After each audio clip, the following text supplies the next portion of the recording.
welcome aboard the 757 Spy Flight Deck. I think I'm going to probably have to change the name. Welcome back to Memphis. We've got an update for the fabulous Rotate MD-11. So, probably a good time for us to go ahead and get reacquainted with this airplane. It's become one of my all-time favorites. Hi, I'm Dave. I do the 757 Spy Flight over on Twitch, and there is the MD-11. Been flying around an awful lot of FedEx flights on this one. FedEx is still using this, so is UPS, I believe, and there's a couple of other cargo carriers that are still flying this one. There are some really good YouTube videos here from Airclips, I think, who did that here on YouTube, Airclips. And they're the ones that did some really nice Lufthansa cargo flights on this airplane. So I've got to tell you, I really do think that's well worth your time. That's actually, those videos were videos that I watched to learn, which buttons to press first, second, and third. So we're going to do a complete flight today. I'm also going to show you some control setups that I've got here. But quick look at what's going to happen today. We are taking the FedEx MD-11 freighter from Memphis to Washington, D.C. We are currently at Memphis stand 209. The add-ons that I'm going to be using for this flight are TopCat, Navigraph Data and Charts. I'm also using the free app plugin that everybody should have for X-Plane Better Pushback. Scenery is Memphis scenery from Orbix, and there's some really nice new scenery from Nimbus for Washington, Dulles. Both you can get Memphis from Orbix Central, and you can get the Nimbus scenery at the Org store. As usual, if you haven't done this before, if you have, I'm going to keep this as simple as I possibly can. This is one complex airplane, and there are a lot of little rabbit holes that you can jump down. So I've also got Active Sky is what I use for my weather, and to fly the Concorde, I've turned off turbulence. The turbulence remains off in my Active Sky right now for the Concorde. As always with these videos that I'm doing here, this is not about the right way versus the wrong way. This is what I found that works for me. And without saying like, wow, I'm all that in a bag of chips, I will say that I think I'm getting a little bit better at this airplane. If you are a first timer with me here on YouTube, just fly along with me. This is the whole point. With YouTube videos, you get to pause and restart the video. After you do this flight, I do suggest that one of the things to do is take this airplane on a flight plan that you're familiar with, maybe out of your hometown airport to a big hub, or a big hub to your hometown, something like that. Join us also on the Twitch Spy Flights. We fly most days, Tuesday through Sunday at 1900 Zulu. The route of our flight today, Memphis to Washington, taking off on runway 36 right, cruising at flight level 370, doing the Gates departure, a couple of checkpoints in between, and Gibbs coming into Washington Dulles 19 Center. Flight time today should be an hour and 30 minutes. We're going to go a whopping 682 miles. Here's some of the pretty pictures here.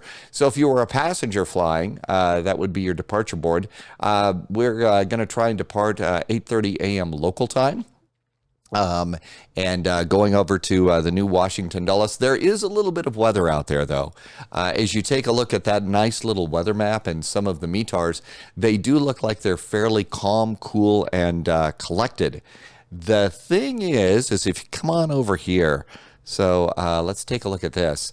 And this is SimToolkit Pro. We are flying into all sorts of weather, it looks like. So the forecast right now says for things getting stormy in the Washington Dulles area.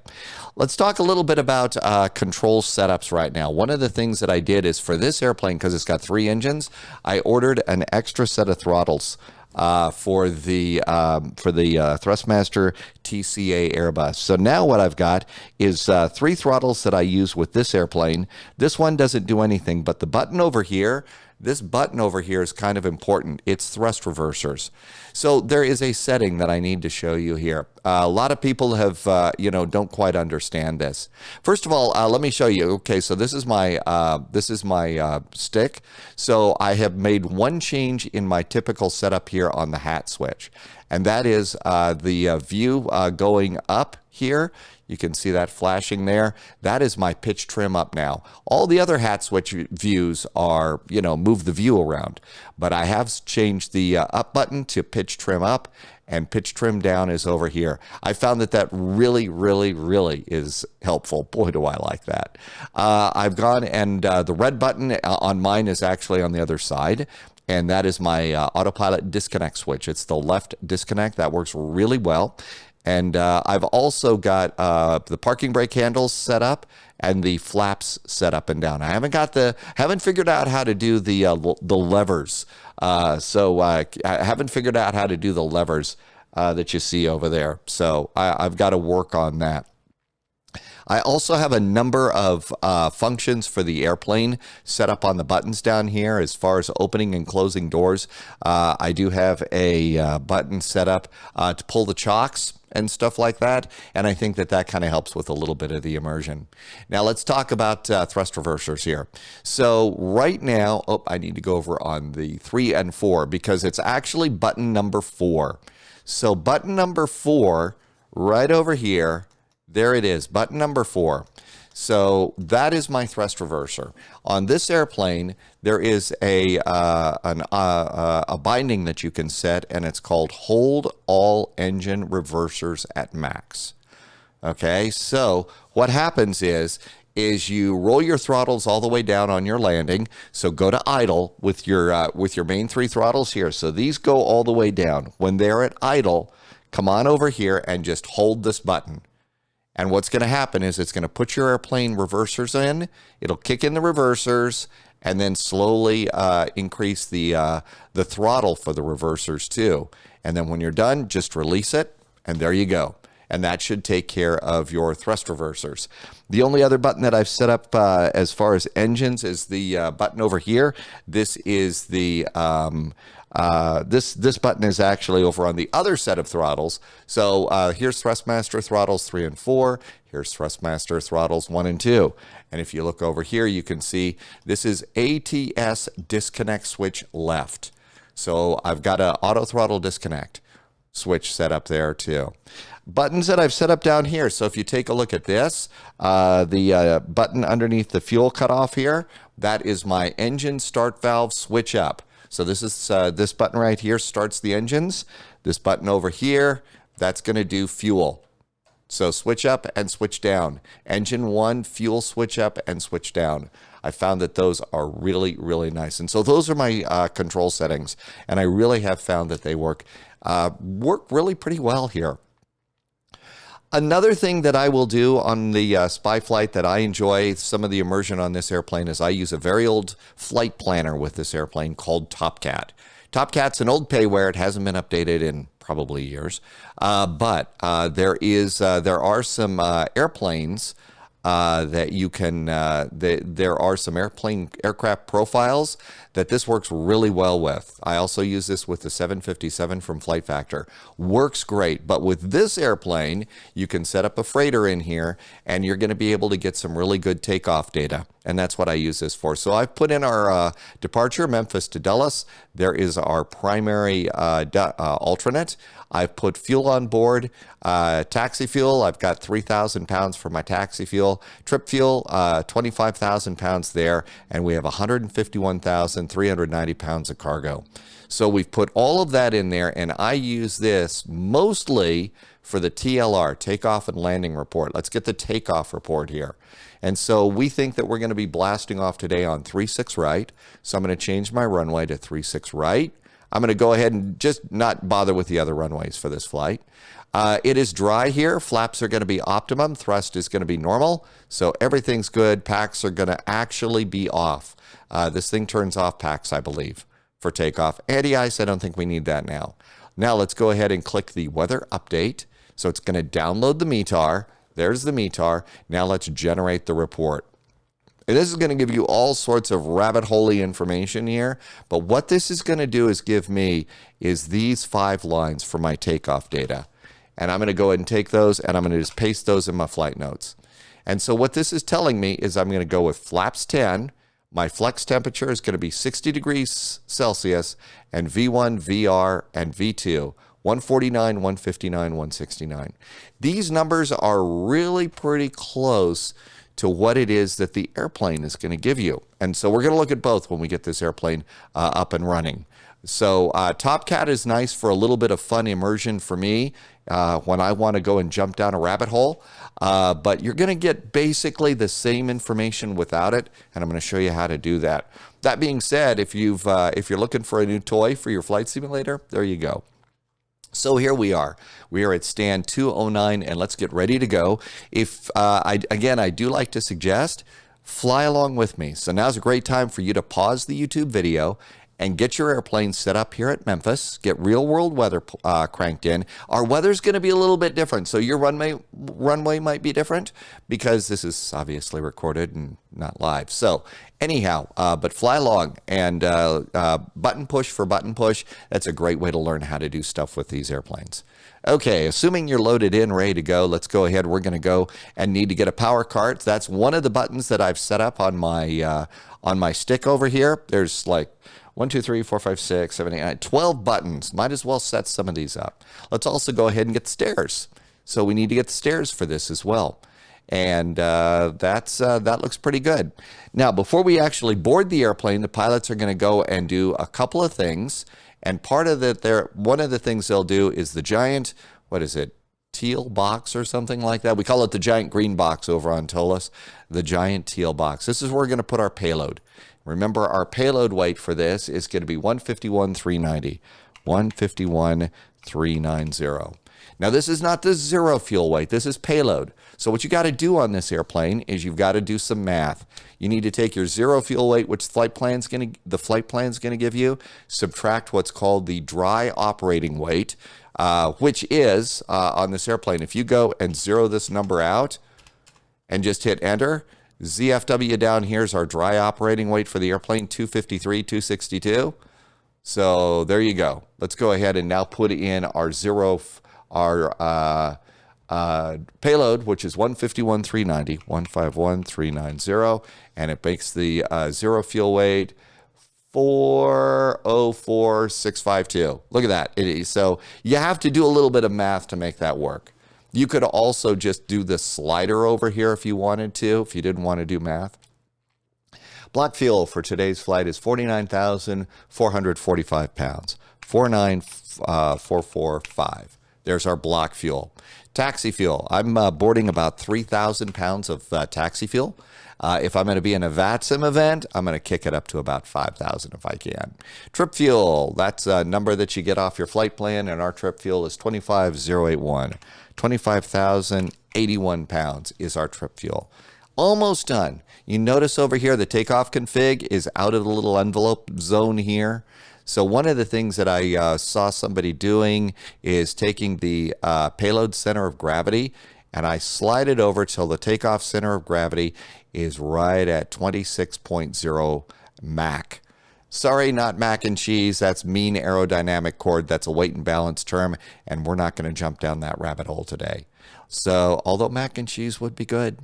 Apply load and configuration to aircraft. So if you look over here, you see the aircraft. Watch the airplane as I click the button. Technically, at this point in time, the airplane's loaded. You could hop in the cockpit and you could go and start doing your flying around thing.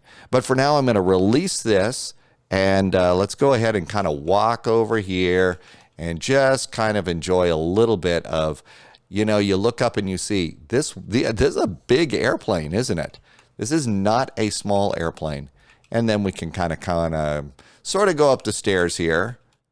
And the button over here does not work to open the door from the outside. So another one of my buttons that I can open is going to be the open the main cargo door. Again, if you want to do some immersion, that's at least what I do. Let's look over here. There's the big cargo door. Hey, let's open that too. And you can also, they did create a nice little animation for loading some cargo and stuff. That's up to you if you want to do that. And then, since it's been literally years since I've had the opportunity to walk into an airplane, there is something a little on the satisfying side about walking in to this airplane. So those are the two seats. They can turn these seats into a bed. There's also a little privacy curtain. The real airplane does have a, I believe up here in the ceiling, there is a no smoking fasten seatbelt sign just for those two seats. As you continue to walk over here, You can see the door's closed, so we can go and do open the cockpit door. We can also go, they left the galley in. And Lufthansa Cargo, they actually got catering, I believe, from Lufthansa catering kitchens. So they got some nice dinners and stuff for their flight, but they also, the coffee machine works. I think that's, definitely a nice thing to do. And then we can kind of come over here, walk into the cockpit, and this is just a really super nice cockpit. I do like this. The one modification that I've made to this airplane is there is a cockpit textures modification that's available over at xplane.org. It makes the cockpit a little more gray and a little less blue. So you can do that. Cockpit views, one of the things that I do with all of my different airplanes is I try and have the same views set up, the quick views. And I've also tried to do this over in Microsoft Flight Simulator too. And that is the number pad 0. That's always my main cockpit view. This is always sort of the flight control unit or the autopilot. That's view number 1. Number 2 is almost always the McDo or the SIVA or something. Always try and make view number 5 the upper panel. So if you have a standard set of views with all of your different airplanes, that's one of the things that's going to help you all out. The other thing that I do to learn a new airplane is I have a pretty big list on a text file here, and this is my little rotate MD-11 step 1, step 2, step 3. This is not the checklist. I've incorporated the checklist into this, but this is how I learn an airplane, and eventually I won't need this. This notepad, there's a special place where all of my little flight flows are over on the Discord channel. I'll try and remember to put a link to the Discord channel in chat here. In fact, let's go ahead and even say, I'm going to put this right over here in my flight note. And there it is. Okay, so yeah, there's Discord in there. Always good to do those sorts of things, which if you looked at the description, you already saw it's there. The wonders of recorded video. Let's go and start the airplane. Flying time. Are you ready? So starting on up, we're going to do the battery. Now, the Lufthansa pilots, they came in and they found the lights already on the airplane. They also found ground power plugged in, but they turned on their own APU and battery and stuff, it looked like. Nav lights are on. No smoking. We're going to turn that on because we're going to fuel the airplane. Engine fire tests, that's up here in the upper right. Hold it down. Fireworks go off. Engine 1, fire. Engine 2, fire. Engine 3, fire. And there's our engine fire test. So now that we've got those, we can also usually come down here, hit the APU power button. Yes, you can start it up here, but if you hit this button, it is a little bit more automated for you, and that makes things a little bit nicer. This airplane is very automated. It's amazing how much automation they've put in this airplane so that they can go from a three pilot cockpit to a 2-pilot cockpit. Let's go up here and do nav 1 and then look up this panel in the upper left. That is the cargo fire system, and it just tested itself. We're done with that. Now we can turn on nav 2 and auxiliary nav, and that's good to go too. Cockpit lighting. If you need to do some cockpit lighting, here is some switches for cockpit lighting. So overhead, go ahead and do the tan part, the gray part, turn that up, and you might notice the back lights. The integrated lighting has gone up. If you would like a little bit of flood lighting, that's the inner gray knob. I don't think inner black knob there. Now this is going to be instruments and the pedestal. We'll turn that up a little bit too. And you can see instruments and pedestal are looking good. One last one, and that's over here on the glare shield, and it's the same way. And I'm going to go ahead and turn up the panel lights on that too. Okay, so now that we got those lights, let's go ahead and do the annunciator light test. Overspeed. Overspeed. And that turns on all the lights, and you're supposed to look at everything there. And the last thing I'm going to do for now is go and I'm going to hit my APU bleed button as the APU is now up and running. So there we go. There's our initial cockpit setup. One thing to do is this is a great time to check. Is your gear lever down? Yep, good. How about speed brakes? They're up. Uh-oh, flaps. I've noticed lately that flaps are always down. So let's go ahead and get that flap lever up. We probably should have done that at the beginning before we turned on the power. So our flaps are down outside, but maybe I screwed up. I should put that note up a little bit higher in my flows. At this point, let's go ahead and get the FMC doing its thing. So FMC1, let's go over to FMC1, check your nav data. By the way, if you're using Navigraph and you haven't updated, Navigraph has a special line now for the Rotate MD-11 to go and take care of that for you. So you can get your nav data injected right into this airplane, which is just awesome. They were really fast with that. 3 cheers to Navigraph. Flight plan in it. Now then, one of the things that I've been doing with this airplane is you can actually download the flight plan. This does not go out onto Hoppy ACARS or anything like that and grab your flight plan off of SimBrief. Hint, hint, rotate, that would be kind of a cool thing. But right now you can download it through SimToolkit Pro. It's very easy to do that. Fact is, let's go and do SimToolkit Pro. Here we are all over here. So for flight, I've already activated SimToolkit Pro to track my flight. Let's go to flight and let's go to export flight plan. Loading. Okay, so over here, this was before you actually, start flight tracking. Go to export for FMS flight plan. And a whole lot of things come up here. Now, the Rotate MD-11 does have one. So let's click that and see what happens. So this does MEM to IAD.text --RMD. I always have to change my, this file, in Windows. I'm probably doing something wrong. So right now I'm not doing this. I have looked at both of the files and I haven't seen a big difference. So I'm still going over here and I'm getting the JAR Design Airbus. And I'll just go and save that as a text file. Yep, I did this flight once before. And that's how I'm doing it. Maybe I'm doing something wrong with the Rotate MD-11. I don't know, but it's just not working for me. So I'm using the JAR Design still. And at this point we can go and hit the update button and we go back into flight tracker mode. And SimToolkit Pro can go over here on the other monitor, and that's good. Now that we've downloaded that flight plan, we're gonna go to KMEM, Memphis. We're going to KIAD.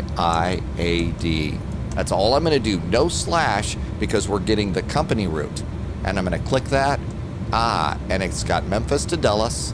It pre-filled that information in, and now I'm going to go ahead and do initialize the IRS.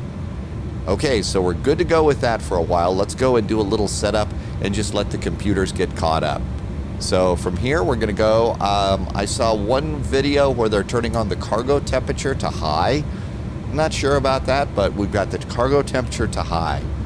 The real pilots, the Lufthansa cargo pilots, they would not hit this button until one of the other pilots is out of the airplane doing the walk around, and they would actually be walking around here and looking to make sure, are there any airplanes or anything like that under the flaps? The ailerons clear? Is anybody by any of the control surfaces? So they would do that, and then the Lufthansa pilot would look up at the co-pilot and give them a thumbs up like that. They're waiting for that because apparently when you do the hydraulic test, it actually goes and moves control surfaces, I think, if I was watching the video correctly. So if we look down here, we can go to hydraulic, and the hydraulic says hydraulic pressure test is up. Maybe if we wanted to sit here, we could watch and see. But apparently that is going to move some stuff around or something. I might have misunderstood that. Did I just see the tail move? Probably not. I'm wishful viewing there. Anyhow, this thing is going to slowly pressurize the hydraulic system. You don't have to watch it. It does it itself.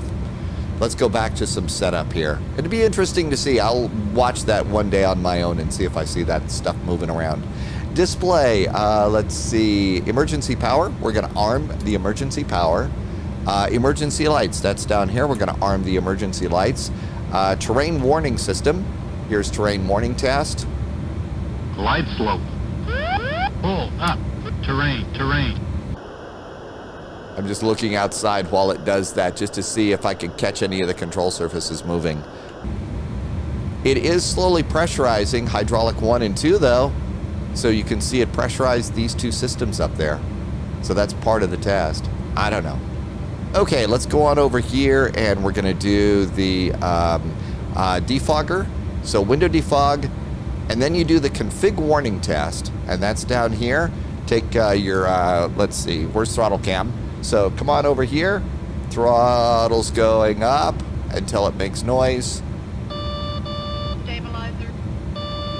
Brakes. Full lap. Flat. Spoiler. Okay, so it's gonna go ahead and run through all of that stuff too. And the pressure, okay, now the hydraulic pressure system is going all the way down. I don't see it moving anything. Maybe that's not modeled. I don't think that the Lufthansa pilots would have been saying, you know, hey, we're, you know, I don't think it was, you know, nonsense, but I just, I don't understand that part yet. Okay, the config test is done. We're almost ready to go. They've loaded the airplane. I'm gonna go ahead and let's disconnect from ground power. So that's pretty good. And now what we're gonna do is we're gonna call the pushback truck. So by doing this, this gets the truck hooked up, but we're not gonna set our path yet. So go to plugins and better pushback and hit start. Hey, Captain, let me know where you want this thing. Okay, I'm just gonna delete my last one and I'm gonna hit the space bar. Great news, Captain, your tow's coming. What this is doing is this is gonna drive up the tug and attach it to the airplane, okay? It's important to do that, especially on an event like Cross the Pond, because you don't know if they're gonna have you push tail left or tail right, but when they say push and start, they expect you to push and start and cross the pond. So this gets this thing hooked up to your airplane and ready to go, and we'll determine our path just before we're ready to push. So that's how we do that. Let's see, outside the airplane we go. We got the big door open. Probably ought to close the big door. So I can close the big door here. There goes the big door closing. Okay, they're going and hooking stuff up. We have also disconnected ground power. So I'm gonna go here and we're gonna go ahead and get rid of the ground power truck. Looks like the doors and hatches are closed and we're ready to connect. Okay, they're gonna go ahead and do their thing. That's good to go there.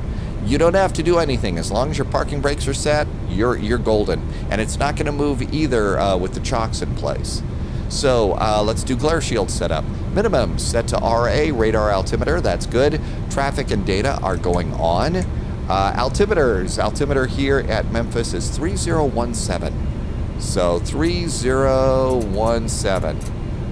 If you spin your mouse wheel knob really fast, it jumps up like a banshee. 30, so there we go. I spun it fast, it's 3149. So 3017, it really will move fast. 3017 on the backup altimeter. Flight control system, cleared altitude. Basically, if we were on VATSIM, they would say that we are climbed via the SID. So they expect us to come over here and read our initial climb data here, and our top altitude is 5,000 feet. Okay, they're starting to expect us to read our charts now on VATSIM, so 5,000 feet is what we're gonna be cleared for. So go ahead and clear ourselves to 5,000 feet. All right, so that's good. I know, they're expecting us to read our charts now. What are you expecting next? Follow the rules or something like that? Runway heading for departure. We are gonna be blasting off on the 36s. So runway 36 right is 360 on the heading. So spin this around, and there is coming up on 360. There is our departure heading, and so that's good to go too.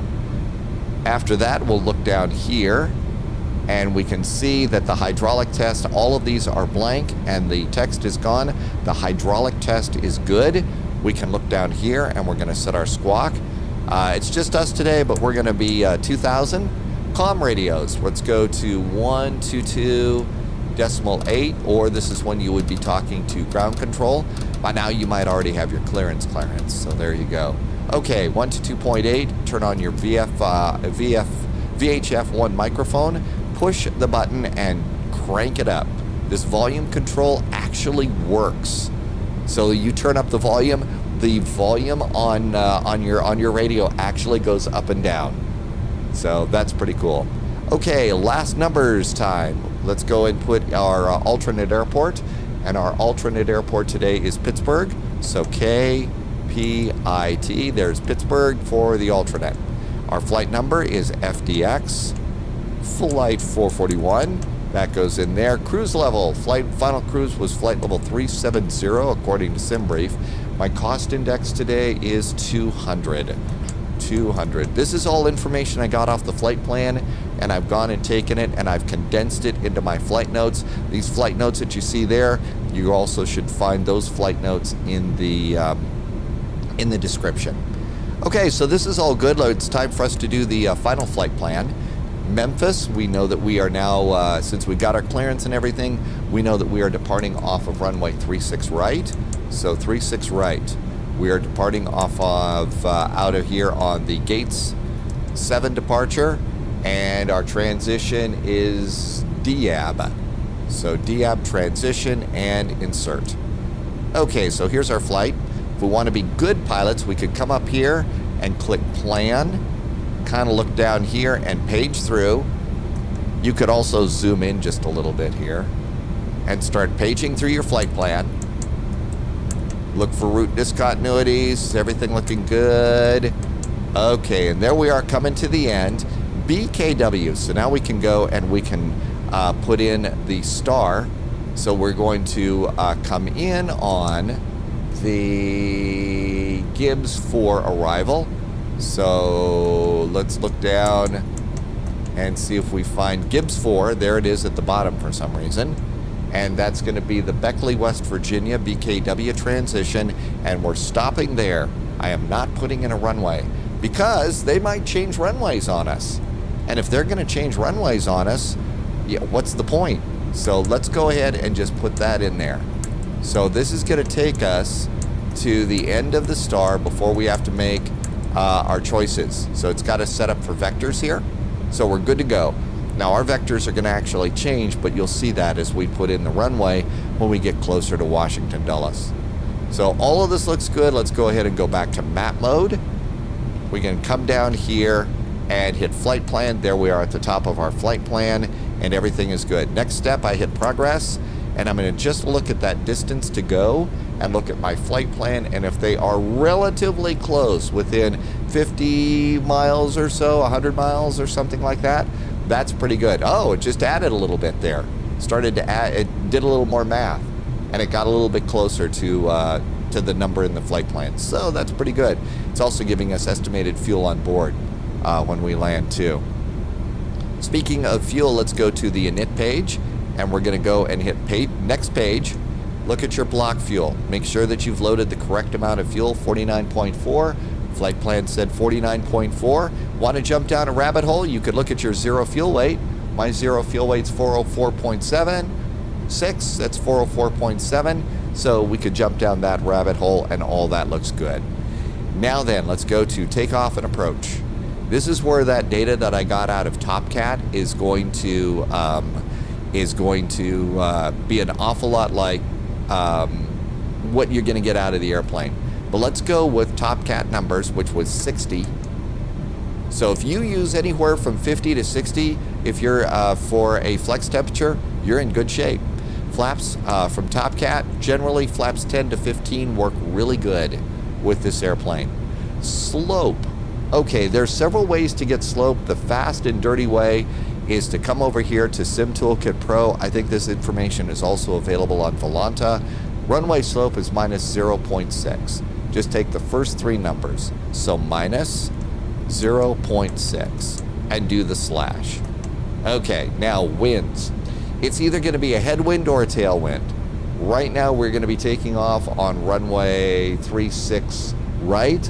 The METAR says the winds are 360 at 15. I'd call that a headwind. So HD for headwind. If it was a tailwind, it'd be TL. And the wind speed is 15 knots, 1.5. And that's slope and wind. Don't forget the slash, and that's good. Next step, you could look at the METAR. It says it's 9 degrees. Outside the airplane, though, it says it's 10 degrees. Let's use the 10 degrees. So we can go, and I think you can hit plus or minus and a number. And it's 10 degrees. Now then, it says check and confirm V-speeds. The airplane is suggesting 139, 158, 164. Top Cat said 149, 159, 169. See how close it is? So you can go ahead and win, and if you flexed 55 to 60 degrees and your weather's about the same, there you go. Shorter runways or something like that, I might do flaps 15. So I'm going to go with my Top Cat numbers. You can go with these numbers, 149, so 149. VR rotating at 159, and V2 is 169. Again, you could just click those and you'll be good. So there we go. And about now, the ground crew is going to be coming up, and they're going to be handing us some numbers and stuff like that. I noticed that the Lufthansa pilots, they come back here, and they actually, the pilot actually closed the door. So the pilot actually closed, and they have to do a switch, I believe, in here. So they actually closed the door. And our door is now closed. So we're good to go there. I'm also going outside the airplane, and I've just hit the button, and the stairway has been rolled away too. Departure briefing. The real pilots, now's the time that they would go and do the departure briefing. Departure briefings, real world pilots do these, so they're basically going to say, we are here at stand 209, we're going to taxi out, very probably via Victor, crossing runway 27 at Yankee, continue all the way down on Yankee to holding point here at runway 36 right. After takeoff, we're going to be heading to the north here today. Let's see, we need to be, after takeoff, we turn to a heading of 032 degrees to the Jax waypoint, and then continue on out via Gates and DIYAB. Our initial climb is 5,000 feet. And the other parts of the departure briefing would be from the captain. Captain would be informing the co-pilot, I intend to abort for all master warnings. So if there's a master warning up until V1, we're aborting takeoff. Other than that, we're flying. So there's our departure briefing. The cockpit checklist, gear pins are removed, the pitot-static system's clear. Passenger signs. They actually turn on the passenger signs here. So there are seatbelts. Flight control panel is now set, altimeters are set, speeds are set, fuel is verified, and all that looks good. The cabin is secured, mobile phones are off. Engine ignition system A, either A or B, is going to go on. Let's also go over here and turn on the beacon. The beacon is now going on. System modes are auto, and it is time for us to push back. All of that's done. We are connected to the ground, to the pushback truck. So I've got another button here that's set up over by the parking brake, and I'm going to go ahead and just hit that button, and it's pulled our chocks. Our parking brake remains in place. I haven't been able to get the nice little parking brake button here to work yet. By the way, that button right there is what I'm using to pull chocks. So that button doesn't work. Gear lever works just fine though. The other buttons I'll use is starters and fuel. So all of those are ready to go. And at this point in time, we can go and we would call down and we would say, hey, we're ready for push. Now at this point in time in better pushback, you will need to go up to the plug-in, better pushback, and hit start pushback again. Hey, Captain, let me know where you want this thing. And at this point in time, and I do suggest, even if you've taken off from here before, reset your start and stop point. Do that every time. Otherwise, sometimes better pushback has you start doing some real acrobatics. Click the button. Welcome aboard, Captain. Toes connected, bypass pins inserted. Go ahead and kill the parking brake when you're ready to go. And let's go ahead and say parking brake is released. Parking brake is released. Here comes the pushback. Light them up. And there we go. The voice doing our pushback today is a former YouTube live streamer named Catstrader. Shouting out to Catstrader, who's not live streaming anymore. Hope all is well. It's convinced me that I had to start doing this stuff too, and it's been so much fun. Shall we start engines? Okay, it's simple for starting engines. They start engine 3 first. So let's see. Chalk, seatbelts, beacon, start sequence is set. So starter lever, it's this button right here. And if you look down here, what they would do is they would pull that amber button up. It's lit. Look over at the engine instruments. And we have N2 going up. All of the flight data that I see, the stuff that I read from the PDF files here on this airplane says you introduce fuel at 15% N2. The Lufthansa pilots do it at 17%. So maybe they have different engines, I don't know. It's 15, 16, 17. Fuel, there goes fuel. And actually they keep their hands on the fuel cutoff in case there is a problem. Hydraulics have now pressurized. Let's go and turn on the engine system. And you can see the engines gauges coming up. We've got oil quantity is good. The oil temperature is going up. The pressure is, I guess, the big number that they're looking at to make sure that that doesn't start going down. I think that would indicate an oil leak, and that would be a problem. And engine number 3 is going up right now. We're Just about done here. push. Go ahead and set your parking brake. So parking brake, I've got that set on some buttons over here on the stick, and this is parking brake is now on. Again, I haven't figured out And we're how disconnecting the tow. Give me just a moment. I haven't figured out how to set this up with the little Airbus switch yet. So I got to figure out how to do that. Okay, everything else is good. Looking good here. Looking around, if we were on VATSIM, there'd probably be some other airplanes. I have noticed there's more traffic in the world of VATSIM here at Memphis since the release of this airplane. Okay, let's hit this button here. Engine 1 starts. And we have engine instrument indicators are alive. N2 is going up. I'm watching the oil pressure, watch the oil temperature. Make sure the quantity doesn't go down suddenly, indicating a massive And we're oil leak. disconnected. Signal and pin on the left. Take it easy and have a safe flight. Okay, thanks for the push. Pin on the left. It's 15, 16, 17. There's fuel. There goes our pushback truck. Captain's going to be monitoring that. In all the videos I saw, the captain started the engines. And looking over there, and here comes Cat Strader with the salute and release from guidance. And that means that they're holding up a gear pin. The release from guidance is a big deal, so that means that we're on our own, essentially. They've also visually inspected the underside of the airplane, and there is nobody lurking around there. There aren't sheep grazing or anything like that, so we're safe to taxi. Apparently, some airlines, that is a really big deal because people can get really badly hurt by premature brake release or something, and you know, until they know for sure our airplane is clear. And we're getting a good start on that engine, so we can look down here, and engine 2 starts, and engine instruments are alive. Engine 2 N2 is going up. Whether it's the MD-11 or pretty much any other jetliner, there are some incredibly good cockpit videos, full flights, that show you how the real world pilots operate these amazing airplanes.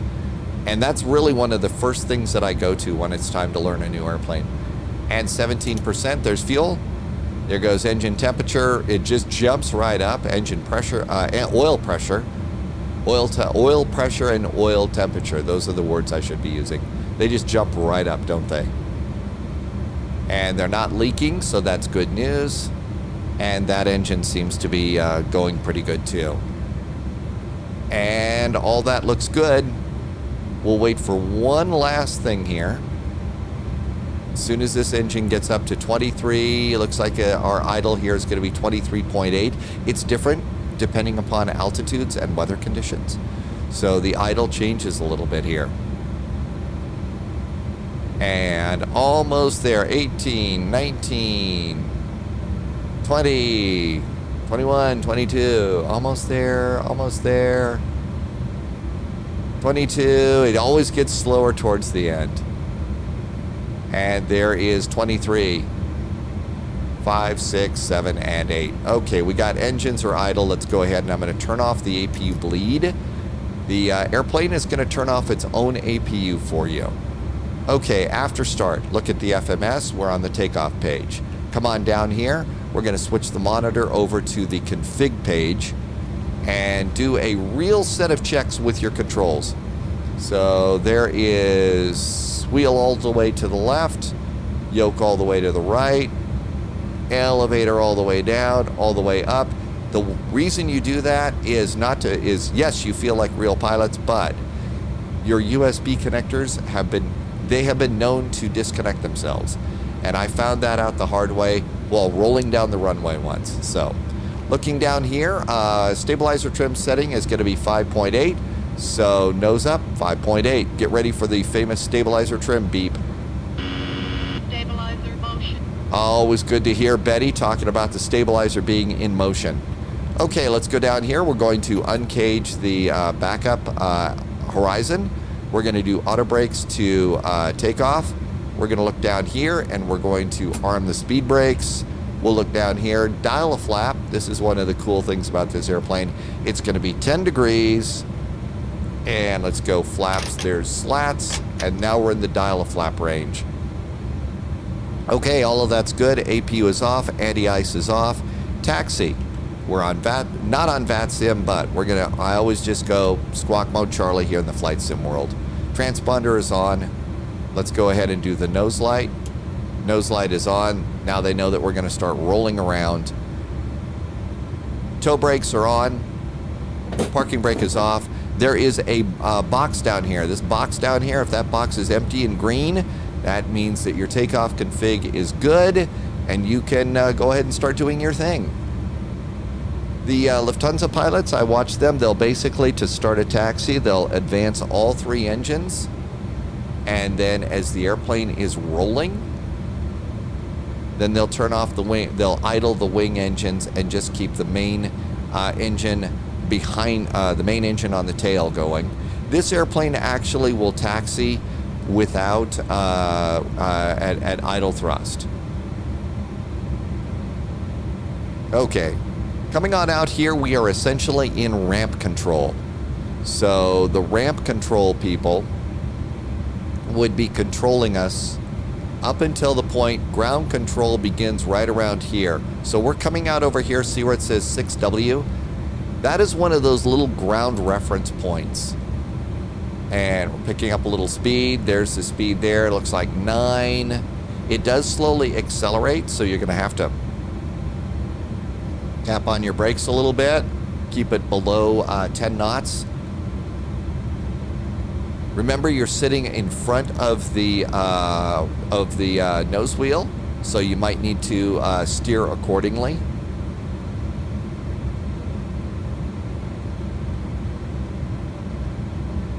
I think I was talking about doing the, I was yammering on and on about doing the taxi throttles without the camera. Sorry about that. Okay, look down here on the ground. So if we'll move forward a little bit, you see down there it says 6W, and there is a line. That line right there, this is a hold short point. And so one of the things that I'm noticing VATSIM is doing a little bit more these days is telling you to report ready, push and start is at pilot's discretion, report ready for taxi. And so get yourself to 6 West or 5 West or something like that. That's when ground control takes over. And so that's when you would be ready to go and do that.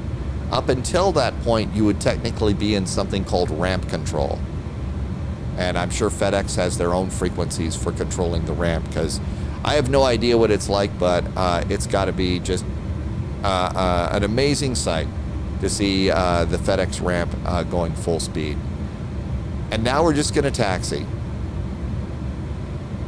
I'm trying to set up more and more of the stuff, the airplane before I taxi. The these airplanes really do get kind of complex, and you can end up all over the taxiway, which I usually am. So that's why it is that I'm trying to really watch my taxi. One time they may tell you to hold short at 7 Echo on something like this, and it's different at every airport. Here is another checkpoint on the ground, 7 Echo. So they may have us hold short there at 7 Echo, or they may tell us to cross runway 27 at Yankee. So those are just some of those things, and if you look down here on the ground, I'll bet that's going to say 7 Echo. And we're going to go ahead and clear ourselves to cross runway 27 at Yankee. Now at this point, we've got ourselves a fairly long taxi. So one of the things I'll let this airplane do is I'll let it speed up a little bit on a super long taxi to the other end. I usually try and keep it no more than 20 knots. And I'm still trying to work on the sensitivities of my nose wheel steering.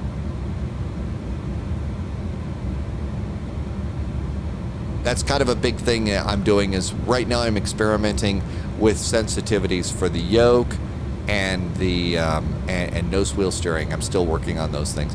Another area of trouble that I got into is these 3 throttles. Okay, when I got the second throttle set, so it turned out that while I was learning how to fly this thing, things were really erratic because each profile on each one of those was different. So of course it was behaving, crazy. So if your airplane, acceleration and your throttles are behaving weird, there is a reason. There is a reason for that. What I was yammering on and on about the way the Lufthansa pilots do this. So what they'll do is to start the airplane going, they'll take all the throttles and up they go a little bit. Then as soon as the airplane is going, they then will take they'll idle the 2 engines on the wing and taxi mostly with that center engine number 2 up on the tail. Coming over a bridge here. This is a really nice scenery package. Oh, there's a big UPS sign there. Cargo is a huge deal here in Memphis. Didn't realize how big the operation was here.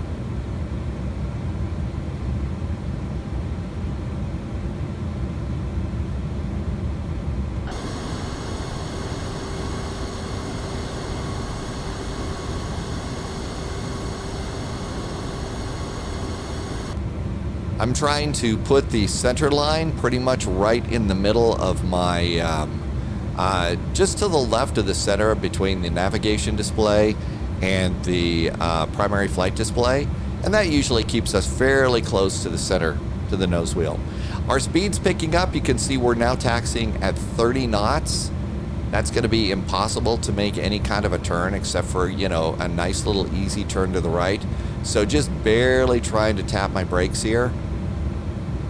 I'm also trying to readjust the sensitivity on my brake pedals too. There's 19, 18, that's probably good for now.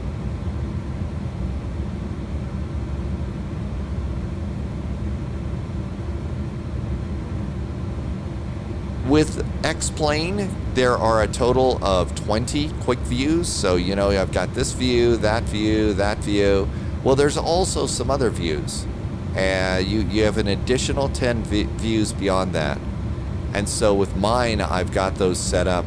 So we've got, it's set on the Alt button. So Alt 0, there's cabin, there's coffee view, there's look outside the airplane, there's look back on the airplane. Here's a nose wheel steering. They don't have a nose wheel steering camera, but this is a really nice one to have. So most of those views are all going to be views that, sort of eye candy views, we'll call those, the additional ones.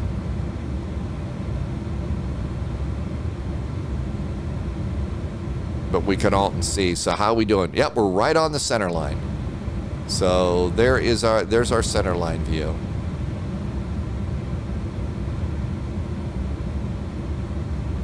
I'm also trying to get to a point where I'm trying really hard to stop using the little pink flight following down here. So you kind of see that once you go and activate that, it shows you where your airplane is. It is really helpful if you're at a strange airport, but I'm trying to use it less and less and just use the instruments that are available in this airplane. And so that's kind of trying to do that. But if you're at a strange airport and if you're on VATSIM's Cross the Pond or something like that, oh, use that for sure. You need every little clue that you can possibly get in the cockpit, because you know, you're going to be doing all sorts of crazy stuff. Okay, got a couple of twists and turns here. We're back up to 32 knots on the taxi.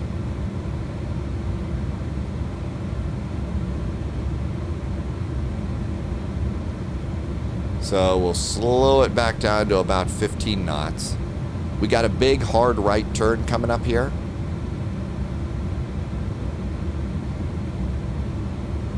I took this into a special VATSIM event just on Saturday. It was Atlanta's Coca-Cola event. Coca-Cola is a soft drink, if you're not in the US, that is based in Atlanta. So they had the Coca-Cola event, and they had over 100 arrivals. So I took this airplane in, and I've got to tell you, the ATC was so good that night. It's crazy if you're not used to it, and it was crazy for me too, but it was really good and landed like a pro. Let's go on over here. We're going to go ahead and I'm going to decrease my ring just a little bit. We're almost ready to do the final checklist here.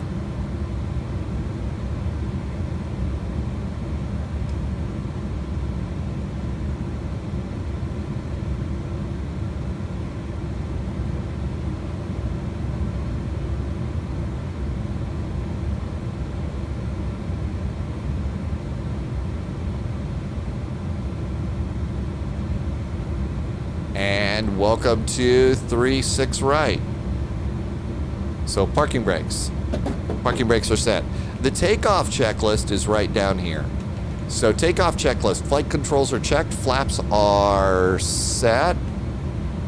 Oops, the other side. Flaps are set. Flaps are 10. Good. Spoilers are armed. Our trims are set. EAD. Engine... EAD, that is somebody even told me what it was. Maybe that's over here. The EAD stands for Engine and Alerting Display. I still have to find the engine and alerting display, but there we go. So there's the takeoff checklist. So we're good to go there. We're going to assume that ATC has just said go ahead and take off, so parking brakes are off. At this point, I'm going on to an active runway, so I always like to turn on my strobes. On this airplane, it's called the high intensity. So those are going to go on.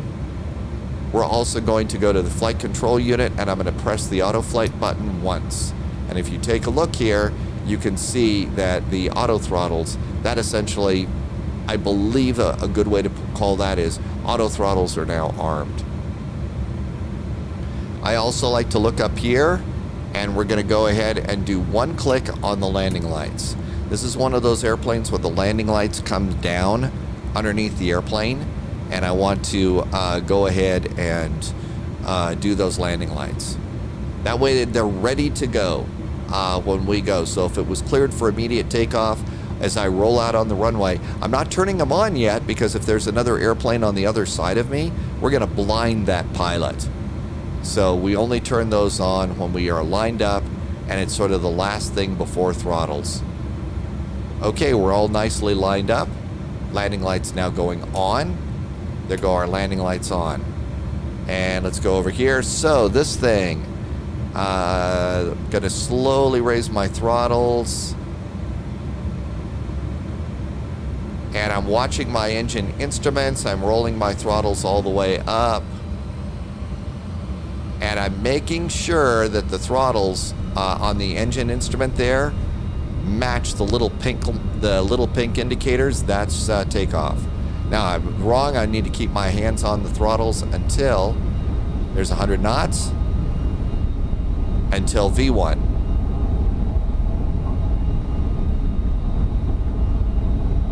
No. starts. There's V1. Hands off the throttles. Little breezy. Rotate. Up, got blown off a little bit. You will get blown off on this, and you do have to pull this airplane off the runway. It doesn't just glide off the runway like the DC-6. Okay, positive rate, gear. Done with throttles for a while. Terrain. This thing will yell at you about terrain even if you're on the glide slope. This is one of those airplanes that loves to yell at you. And there's our nice little departure. Flight director doesn't seem to be right. Maybe it's my fault. I'm climbing a little bit too fast. There, flight director just came alive. And let's go ahead and start our turn.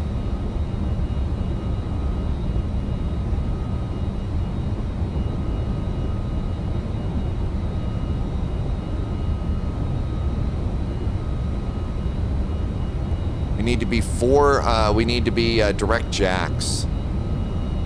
Uh-oh, we're in clouds. Up, didn't roll out. You actually have to control this airplane.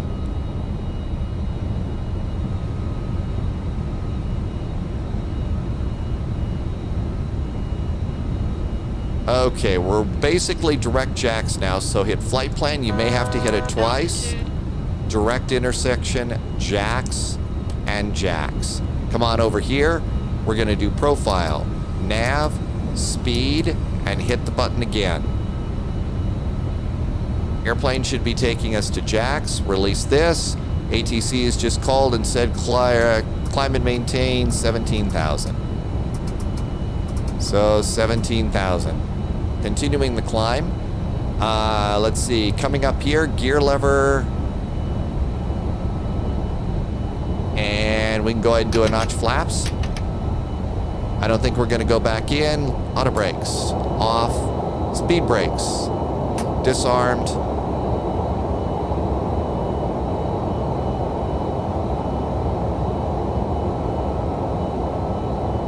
ATC is now called. We are climb and maintain flight level 370.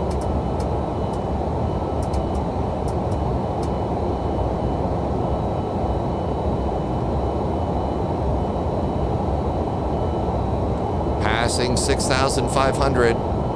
I've still left my leading edge flaps out. We could probably start retracting those now. So slats are going up too. Stabilizer motion. The stabilizer is in motion. So some people find that a little bit annoying. The way it's been explained to me by some other folks is, you know, on a Boeing jet, you know, the big trim wheel, the stabilizer trim wheel, it's always going and stuff like that. You know that the stabilizer is in motion. Well, on this airplane, except for maybe a nice little engine, a nice little indicator here on the instruments, you have no idea that the stabilizer is in motion. So the way it was explained to me is, the stabilizer motion lets you know, and now it doesn't just say for every, it's got to actually be in motion for like 2 seconds or more. So it's got to actually be in motion. Up 10,000 feet. Landing lights can go off. And we'll turn off that nose light too. And our speed up is good. Flaps are up. Let's go down here to performance. Econ climb. Landing lights are off, spoilers are disarmed, auto brakes are off, FMS is on performance, econ climb, and we're waiting for 18,000 feet for transition. We were going through some clouds. The total air temperature is slightly below 10. Stabilizer motion. I think that I probably should have gone up here and done engine anti-ice at least. Fortunately, it's forgiving about ice. 11,000 feet, speeding up to looks like about 350 knots. And this airplane does climb like a rocket.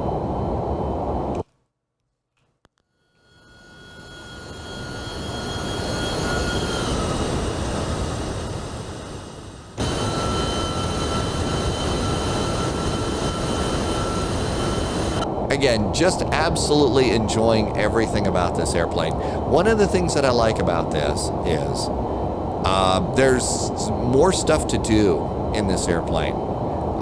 There's a lot of automation here, so there's enough automation that makes it possible for a single pilot to sim fly the airplane.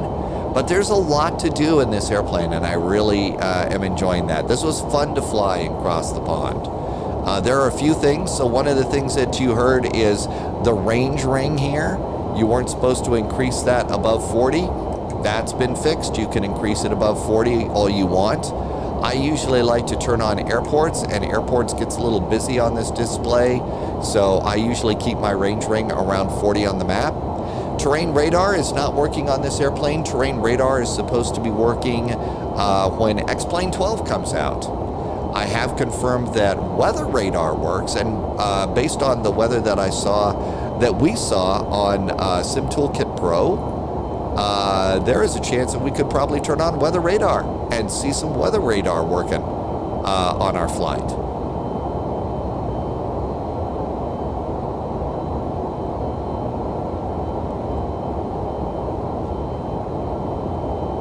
One of the things I'm working to do is I will be putting these checklist items into my flight notes, and I'm trying to work up a set of just basic checklist items that I've heard real-world pilots reading off, and that way I can get something. As these airplanes get more and more complex, I'm starting to print off some of the checklists that are available. So, here's one for the A300. Other side is my Airbus A319-2021, basically. So, one of the things I'm going to do is start trying to put together. I haven't found a really good one. I do like to try and get something from the real world and put that in there.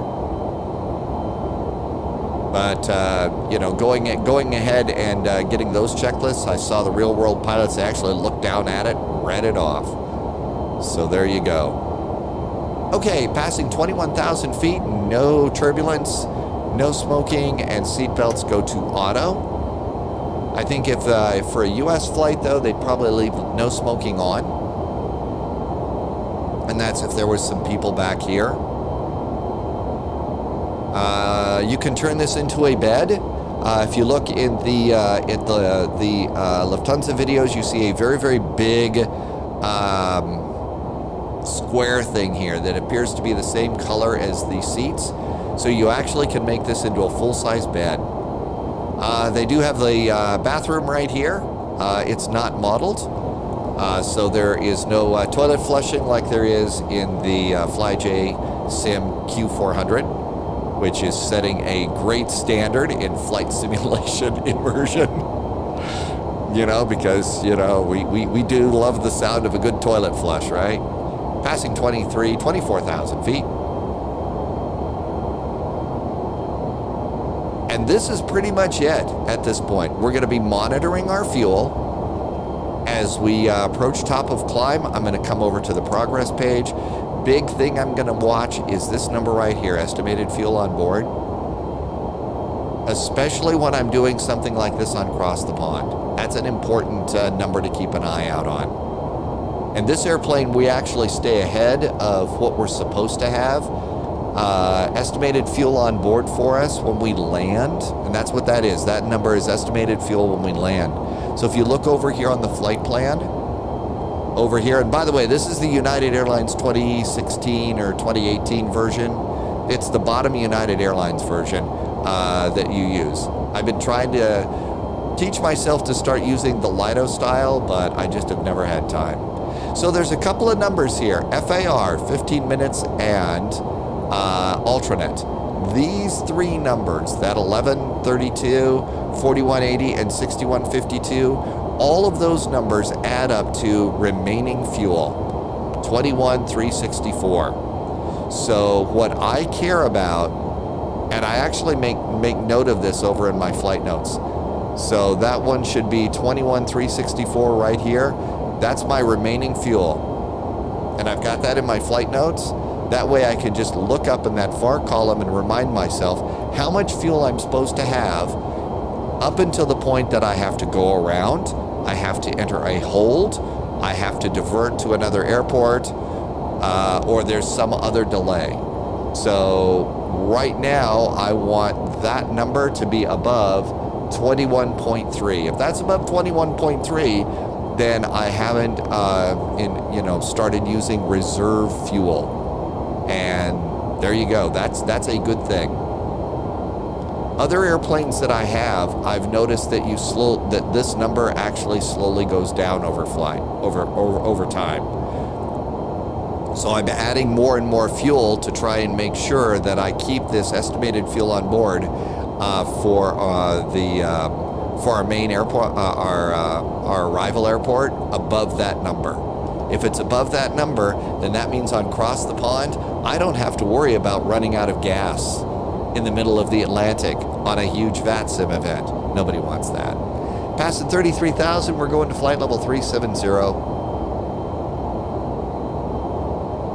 We are done over here, so I'm going to go ahead. We're not going back to Memphis. So my charts are now set up for our approach. Now, let's say that we were on a big VATSIM event, and we're all coming into Washington Dulles, and we know that Washington is landing on 19 center, but Washington is also not just 19 center. They're probably also landing on 19 left and maybe even 19 right. Those are the runways that they have listed in their ADAs as their landing runways. So what I would do is, in my little stack of charts here on a VATSIM event, I wouldn't just get the runway that I think that we're going to use for this demo. I'd get all of those runway charts and I'd have them all stacked up here, because there's some VATSIM events that you don't know what your landing runway is going to be, and you've got no idea what's going to happen. So if you have them all stacked up, it's a lot easier for you to respond when ATC says, okay, you're going to be landing on runway 19 right instead of 19 center. And so that's one other way to be prepared. Altitude alert, we're coming up on our final cruising altitude, 37,000 feet. We do have a caution, the cabin pressure relief. This is normal. You know, outside the airplane, there is this little thing. Yeah, there's a little bit of pressure relief right now as we climb higher and higher. So that's normal, and I'll go ahead and just cancel that caution. And I actually have that button set up over on my stick. The one on the right side, the red button, that's autopilot disconnect. The other one is clear the cautions. I do not have the warning set up for that. I just want to be able to clear cautions.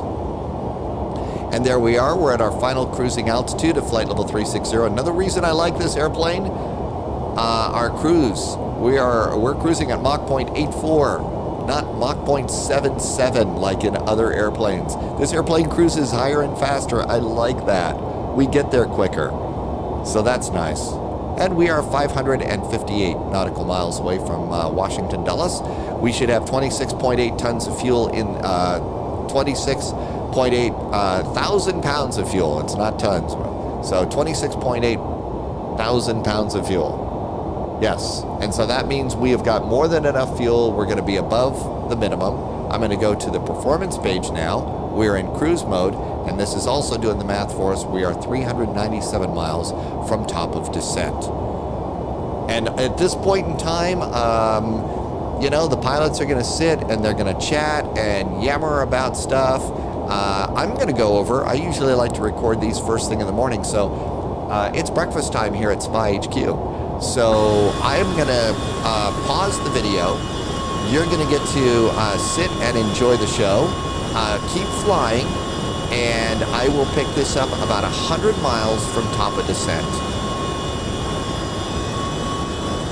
Hey, welcome back through the magic of editing. Of course, it was like a second to you, but I got to tell you, breakfast was good, and the airplane is still flying. We haven't managed to crash or anything like that. We are right around, let's see here, 113 miles away from top of descent here. Basically, it looks like we're about 10-15 minutes away from top of descent. The only thing that I've really done in anticipation of the descent is I went to have a look to see where we are over here on Sim Toolkit Pro. In comparison to the weather, you might remember from the beginning of the live stream, the beginning of the video, that Washington Dulles over here was actually sort of in the clear. As you can see, that has changed. Washington, D.C. is now in the middle of the rain. So as we kind of come up here, we're going to probably be using weather radar. The only other thing that I went and did is I did go and tried to check out and see what the real world is doing. If I'm not on VATSIM, or if I am on VATSIM and there's no ATC, I like to go to one of the real world websites. So KIAD, this is FlightAware. The other one, Flight Radar 24, is just as good. This is just the first one I ever set, an account up at. So, and I generally just like to come in here and look and see what's going on in the real world. But you put in the airport and there is a map right here at the top, and it shows that airplanes are landing to the south. So basically the 19s are a good choice for runways. We do have this one over here, this flight here, it's an E175. I'm wondering if they're not setting this one to come in and land over on, what is that, runway 30? Runway 30, I think? So, unless that one makes a turn, no, that's runway 12. So I'm wondering if they are not bringing an airplane in on runway 12. This one might be coming into 12. So that's one. This one's coming in from Austin. Then we got 1, 2, 3, 3 airplanes. This one's looping around here. So it does look like Dulles is using, it looks like they're using 19 right and 19 center for landing. They may be landing an airplane on 12, and they're landing on, they're probably blasting them off on 19 left. So that's probably what's going on at Dulles now. Let's see what's better. Look, yep, this one's turning now. So this one's turning off runway 12. They're setting this flight up to land on the 19s. So this is a great tool if you're flight simming around, you're by yourself, or there's no ATC on VATSIM. Well, maybe not. Maybe this one's coming in on 19 left. This one's 19 right. I thought this one was coming in on the center. So they're doing parallels on those right now. Okay, so anyhow, this is a great way to figure out what's going on in the real world, and if it's good enough for the real world, it's probably okay for us here in Simland. The other website that I want to put on your radar is this one. It's called METAR.TAF, METAR-TAF, and this is a great website. Let's do KIAD Washington Dulles, and then just hit enter. And this is going to show you the weather. And if you're just getting into this airplane thing, this is a great way to visualize what the weather's going to be like. So we've got light winds, light rain. We've got clouds all the way down to 4,500 feet. So it's overcast at 7,400 feet. And this is all information off of this right here. And this is the METAR. So I usually will go and grab that. You saw in my flight notes. Let's go over here, and we're going to go and replace the old one with the new one. There's our METAR for Dulles. So I've got that information. But METAR.TAF is such a cool way to be able to take a look at and visualize what's going on. This will even give you sunrise and sunset, altimeter. It will, you can change runways. So right now I'm thinking about 19 center. Let's see, runway 12. Well, the winds are variable, so we're not going to get an actual direction here.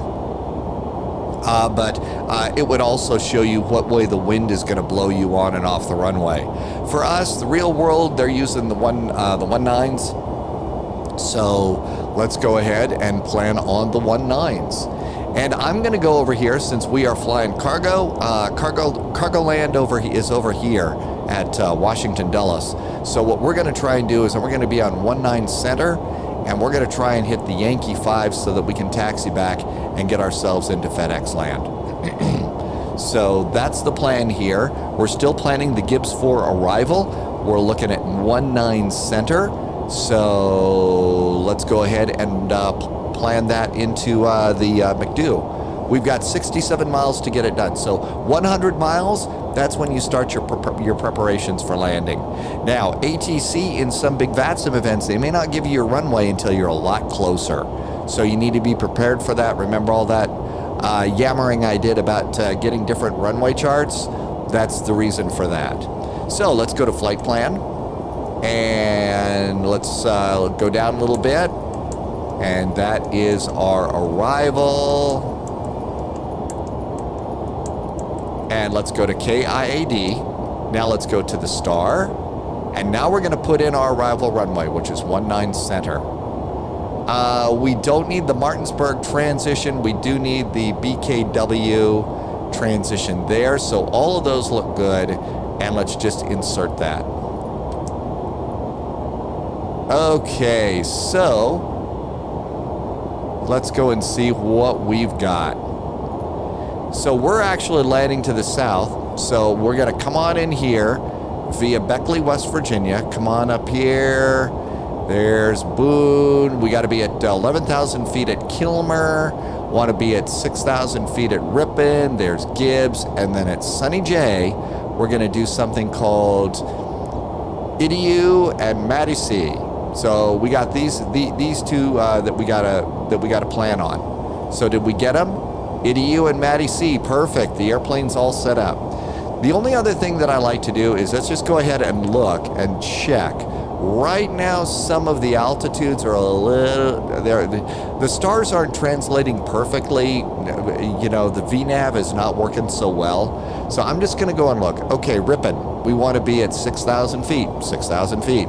Murray, we want to be at 7,000. Otto is 9,000. There's 9,000 at Otto. We want to be 11,000 feet and 250 knots at Kilmer. Look at that. Those numbers are bold. I have a feeling that this approach is going to work out pretty good for us. So all of this looks good. There's going to be manual and a discontinuity because this is going to be one of those vectors. This is one of those stars and runway combinations where the star does not automatically connect you to the approach. So after Madisee, we're going to continue on a heading of 010, and then eventually we will vector ourselves back around here after Mat-C. So we'll be at 6,000 feet at Mat-C unless we decide to go down further. And then coming out here, there's 5,000 feet at Hoosier.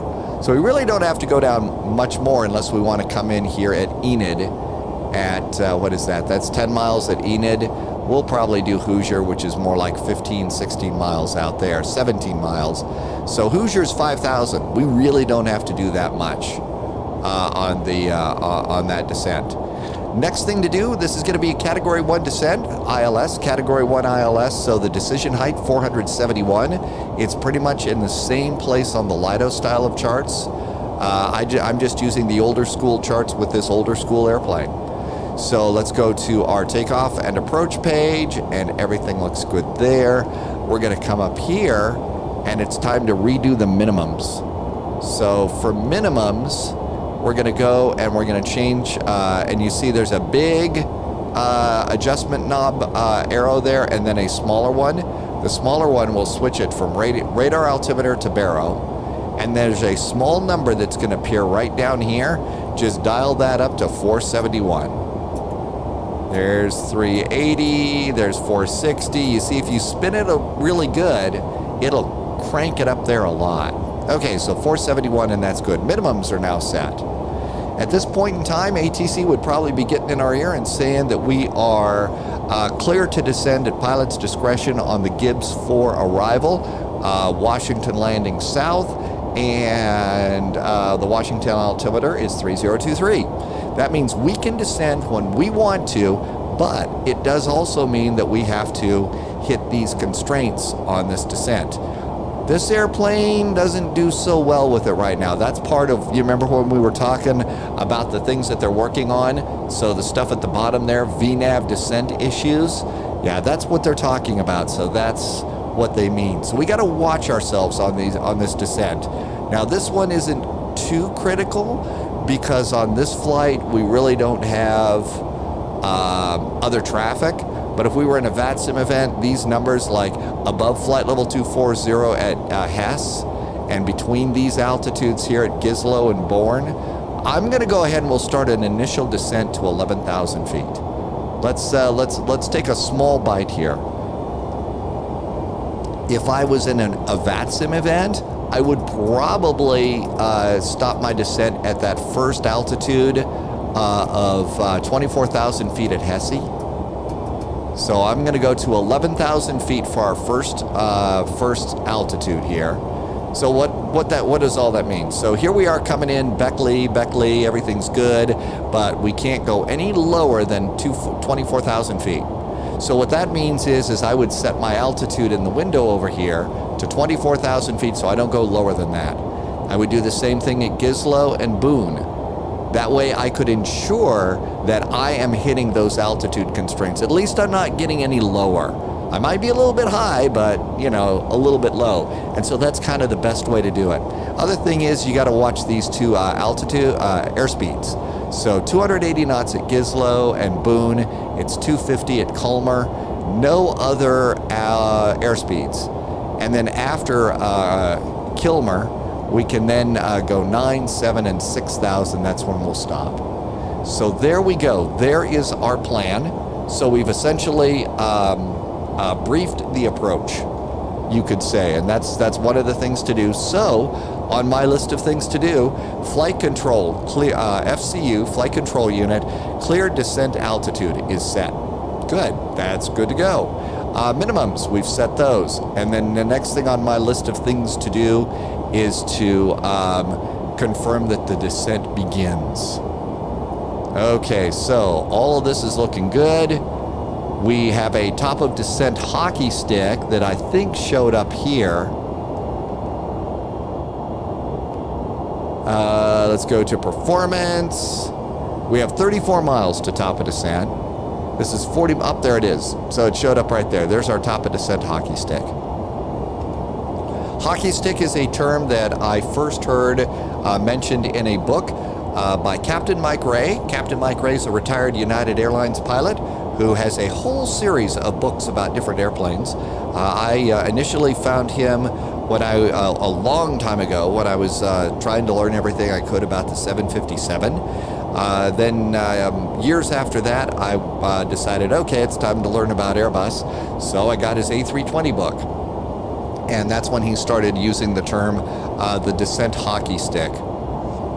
I don't know if that's what anybody else calls it, but it seems to be pretty good here. You'll also notice in this airplane, okay, if you know a little bit about Boeing, you know a little bit about Airbus, you're going to see some Boeing-isms in here. You'll see some Airbus-isms too. So there's some things here that sort of look like an Airbus. There's things that sort of look like a Boeing, and then there seems to be some things about this airplane that seem to be uniquely McDonnell Douglas. I'm kind of really enjoying the airplane for some of those, for lack of a better word, personality quirks. And that's part of what it is that I like about this. So we're looking good there. Our descent preps are all basically good to go.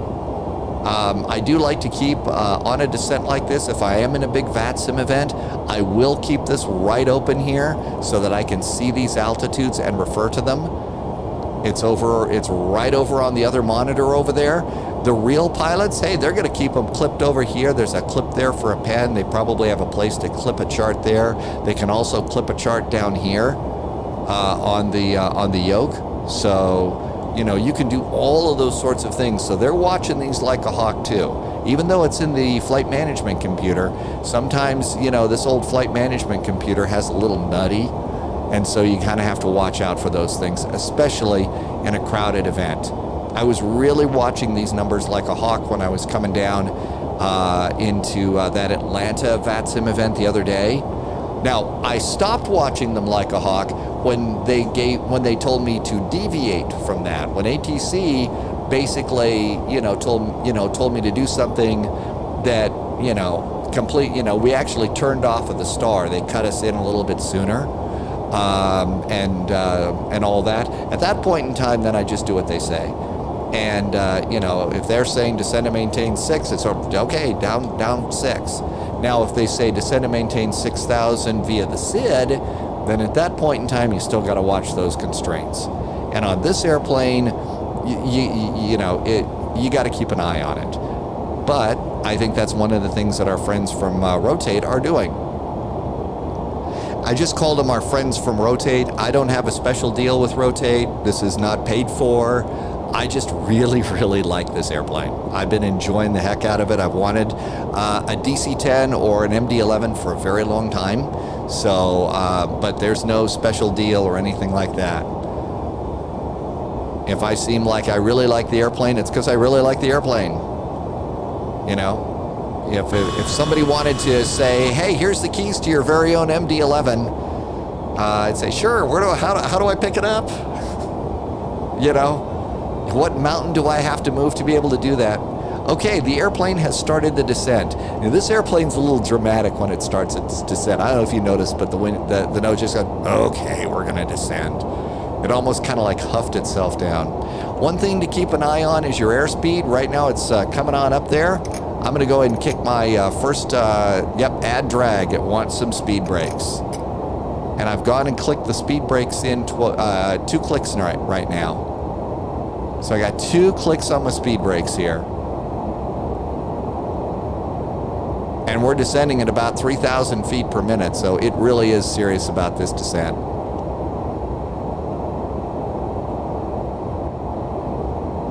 So we've got drag and all of that, and our descent is started. So speed brakes are needed. Okay, next thing to do, ILS frequency and course.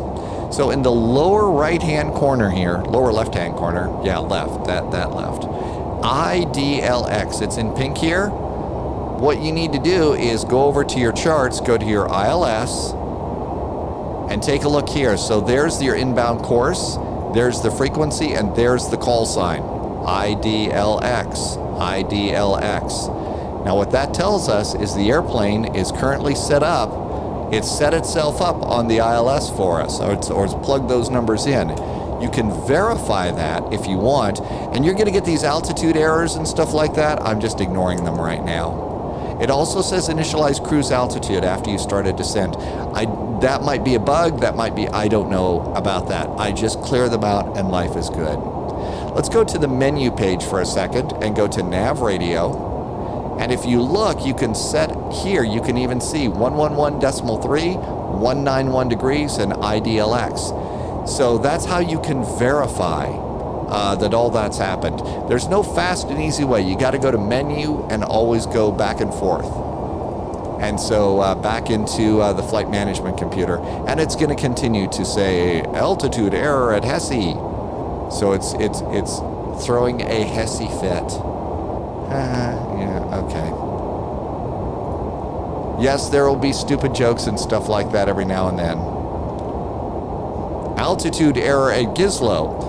I think that what's going on here is what we've got a range of altitudes here, or so at Hesse, we need to be at or above flight level 240. At Gizlo, we need to be above 17,000 feet and below 22,000 feet. So I'm expecting Hesse, Gizlo, and Boone are all going to have attitude. Beyond that, Kilmer, Otto, Murray, all of these are specific altitudes. I think the airplane's not having a problem with that. So for the descent, yep, see, it doesn't like Gizlo. And it's going to keep bugging you about that. I guess you could go in and you could do a little surgery on your flight plan here. So I could go and change. So this is, Hesse. It's above flight level 240, but it doesn't like this very much. Flight level 195, 17. So it's having a problem there. So Kilmer is when everything's going to be okay. But until then, like I said, it's gonna give us a little bit of altitude. At least, Betty is not yelling at us saying, your altitudes suck. You're an idiot. Okay, we're at 25,000 feet. 25,000 feet is when I always do passenger signs unless there's turbulence above. That's just when I do that. And I did notice the real world, the Lufthansa cargo pilots, they did turn on and off passenger signs. Okay, so all of this is looking good. Now let's see, what else can we yammer about here? What else have I think I'm forgetting something. Oh yes, so dial a flap. The next flap setting that I'm probably going to need is probably flaps 15. So for landing, I usually take dial-a-flap and put it right here to 15, right in the middle of the dial-a-flap range up here. I don't know if that's the correct way to do it. That's just what's working for me. So we'll go from 0 to slats, and then 28, 35. When you're ready to go to flaps 35, your gear better be down. Otherwise, it's going to yell at you about the landing gear. There is a video over on YouTube. I don't have a link to it. I saw it a while back. I need to find it again. Somebody actually did a video with Betty. They found Betty, and they did a video with Betty. And I think that was pretty cool. Okay, the airplane knows that at Gizlo, we had to be at 280 knots. Look at that. It's got us down to about 280. GE, that's gear extension. Here is SE. I'm going to assume that's slat extension. Both of these are orange, so that means we can't put the gear down yet. Slat extension, we're not slow enough for that too. I think that this gives us an extension schedule right over on the speed tape. That is convenient. I think that's really convenient. We're starting to get bounced about a little bit as we start to come into these thunderstorms. So let's go over here, and I'm going to go to System 1 for weather radar. I'm going to go and click it 1 to the right for weather. And now we're going to go and we're going to turn on the weather on. And I'm going to turn up the volume. And I've actually got it cranked all the way up, the volume, the level, the intensity. So we've got weather radar on. I am tilted straight in front of the airplane. So what we could do is, if we wanted to, we can go and tilt down.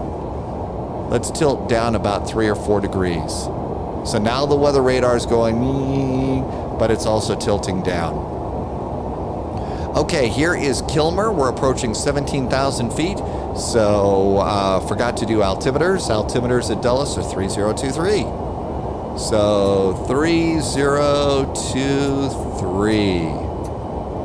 And I'm going to be a good pilot, and I'm going to go 3023 on the backup.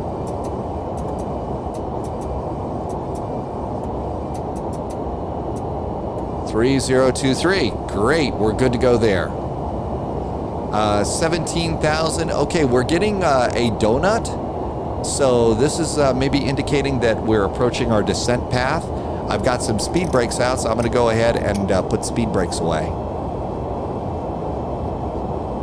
And let's see how this, here's Kilmer. Remember, we're supposed to be at 11,000 feet at Kilmer. I think we're going to hit 11,000 feet at Kilmer just fine. So since we verified that, I'm going to go and readjust my final descent here to 6,000 feet, which is the what I like to call the bottom of the star. That's the lowest altitude that we would get in the star that we're doing. So we're approaching Kilmer here. We're at 280 knots. We'll be at 250, and this should take us all the way down to 6,000 at Ripon. And then after Ripon, well, we'll just continue on going there. We do have weather radar up and showing, I believe. Now it could be that we're on a 40-mile range, and that's a little too much. Let's go ahead and dial this down 1 click. Usually on approach, I'll bring my range ring down a little bit. And look at that, we're starting to see some indications of rain showers. And remember, we're tilted down a little bit, so as we get into the nastiness, I'll probably tilt it back up so it shows me what's right in front of the airplane. Those Lufthansa videos that I've talked about a few times, we're below 280 knots. It's slowing us down to 250 for Kilmer here.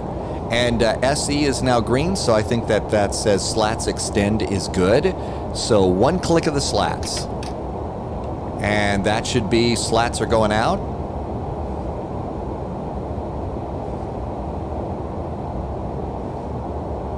And we can even come on over here and look at this. So I don't know what it is that I'm going to do about the flaps and slats lever. Usually it's 1, 2, 3, 4, and 5. You know, over on the Airbus stuff, you've only got 4 clicks on that. So it could be that I'm just going to leave it in buttons.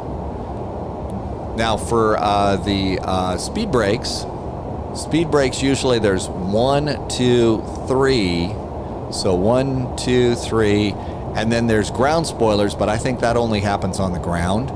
So maybe I could go and change some things for that if I wanted to use the spoiler lever, but right now I'm not really all that concerned with it. Okay, so we're coming up on Kilmer. Here is 11,000 feet. There is a dot there, so I think it's going to stop us at 11,000 feet at Kilmer. It's holding us at 250 knots. The flaps 15 is coming up here. Gear extend, so we could do gear now if we wanted to. Flaps 15 is good too, so let's hit that button one time. And that's going to put us into dial a flap. There goes flaps. And we're leveling off at 11,000 feet for the next 6 miles to Kilmer. So this constraint, it's handling great. One of the things that I've noticed though is this airplane is not, what's the best word? It's not instant gratification. Okay, this thing, it's not, it takes a while to get there. So in other words, you can see it didn't just put us right at 250 knots. It slowed us down a little bit. Okay, it's actually gone down a little bit below 11,000 feet. And then it'll start to, oh, we got too low. So there's a little bit of slop in there. Maybe that's a better word. I don't know. I don't know if that's something that they need to fine tune in the airplane, or remember, this is an old airplane. I suspect that there's precision, but this doesn't have precision of like a jet that was built in the last 5 years, perhaps. So maybe there would be a little bit of, slop in there or something. I don't know. But don't expect it to actually follow these things exactly. Okay, we're just past Kilmer. Now we're going to go down to 9,000 feet. And it even says 9,000 feet up here. So it knows to do that. And it's got our everything's good there. We are coming into the clouds. Temperature outside the airplane is -4. Let's just go ahead. Engine anti-ice. As we come into the clouds there. So we've got anti-ice just in case. One of the strategies that I like to yammer about over on the spy flight is if we're on VATSIM, let's say that you and a group of friends are flying to Chicago, and there's 2 airplanes ahead of you, and you know them because, they're going to Chicago too. And if you hear ATC telling them to go to a frequency, if you can do a little bit of listening ahead to the airplanes and what frequency they might be getting shifted to approach or another center or tower, if you hear that, if you have a second, go preset that in there. Again, these cockpits are meant for 2 people, and you're all alone. So the thing is because you're all alone, if you can hear that, the airplane ahead of me is going to tower 1192, I got a second, I'm going to do 1192. You have no idea how much time and frustration that's going to save you in your sim cockpit, because the minute that it's time for you to switch frequencies and stuff like that, at that point in time, you're going to be busy with 5 other things.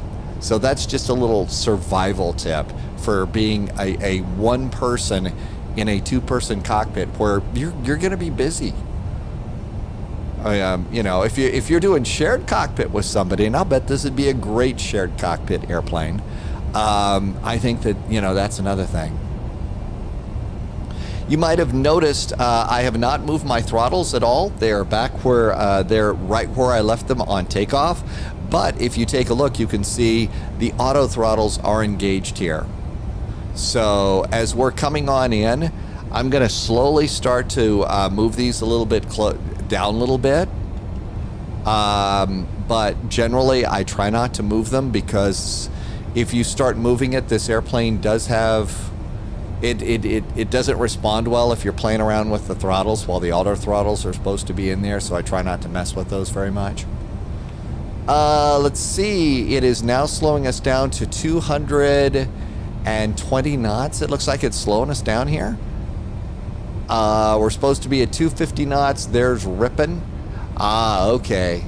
It's slowing us down. We got some tight turns coming up. I don't know if the airplane is smarter than I am, but it is slowing us down. So we're actually a lot closer. There's Ripon there.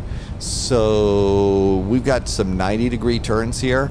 I like to be at about 210 knots for a tight turn like that. So I'm going to assume that this airplane is indeed smarter than I am. And at this point, I'm going to take control of the airspeed. And now I'm going to go and dial in 210. And so to do that, you click the top button, and that syncs your digital display here with your actual speed. Adjust it. The bottom button actually tells the airplane to do what you want. And it does it. We're coming down here at 210 knots. There's going to be flaps 28. Right now we're flaps 15. So we're going to go out of the dial a flap zone. Little disappointed. I was expecting more fun on our weather radar. But I guess we're not going to get to see any rain or something. Altitude. Okay, we're coming up on 6,000. That's where we're supposed to be at Ripon. Let's watch the F-28 over here change from amber or gold to green. We're going to watch as it changes from gold to green. Don't make a liar out of me. Oh my goodness. Hi, Dad. I'm recording a video. Can I call you back?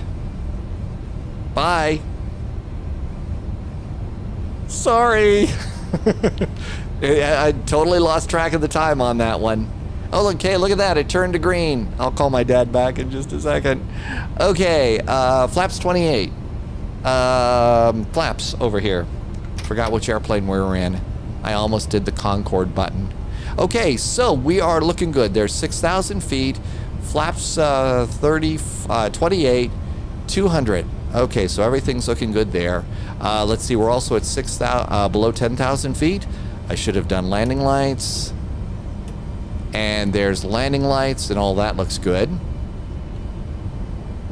And we're continuing around here. Now you also notice that no localizer and no glide slope have popped up. The airplane's automatically switched this on for us for our approach. We are just coming up on Ripon here. So we're up here to Ripon. We've got Gibbs. We've got these guys over here. So since I got to call my dad, what we're going to do is let's go ahead and we will continue our descent to Arky. So Arky here is about 12 miles out. So Arky is 3,700. So what we'll do is we'll do descend and maintain 3,000 after we start, after we do this last turn, okay? Everything else I think is set. Altimeter has been set. Okay, we also need to get ready for landing. Auto brakes, let's do auto brakes medium. Speed brakes, we're gonna arm those, and that's you grab this lever here and pull it up. There's speed brakes. ILS frequency and course, we have verified those in the ILS. Flaps are set, flight control unit. We have speed set to manual, so that's good. And now I'm gonna start looking at my VAP speed, which is 158. I'm gonna add a little bit to that. I generally round it up to the next 5 or so. I really like to round it up if I can to the next big number. So if we're talking 158, I'll have 160 here. So for that, it makes it easier to hold your speed once you turn off the auto throttles. So that's one of the reasons why I like to choose what I call a big number, and that's a number that that's something in the airspeed tape that I can actually see the number, you know, when I'm sitting out watching the window and I look down there. So that's what I mean by the big number. We could also, if we wanted to be good pilots, we can come down here and our approach checklist system modes are good. Our altimeters are set. So that's good to go too. And we are coming up on Gibbs right now. There's Sunny J, Udu. So we'll start our descent to 3,000 feet, somewhere after Sunny J. And that should work us out pretty good. Okay, this is good. There's nothing else for us to do here. Nothing else to do there. Coffee pot is secured, so when we land, you know, those airline coffee machines, it locks the pot in there, so we're not going to spill any coffee when we land. You notice over here there's a bunch of pink lines and stuff. That is missed approach. Here is our approach in. So all of that looks good too. Nothing really to do up here. We've got our lights set up. The cabin signs are set up. I do have anti-ice on. Right now the temperature outside the airplane's 2 degrees, so we're going to leave anti-ice on for the engines. And everything else is good. There's no other buttons that we need to worry about up there. So now it's just fly the approach. These turns that we've got coming up here, Sunny J, these are tight turns here. So though if I seems like I'm going a little slow, this airplane handles these kinds of turns on approach much better at about 210.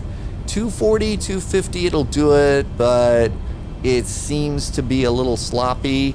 I'm gonna guess that's because this is a big, heavy, old airplane. So that's kind of why I think it's gonna do those sorts of things. Okay, this is looking good. That's looking good.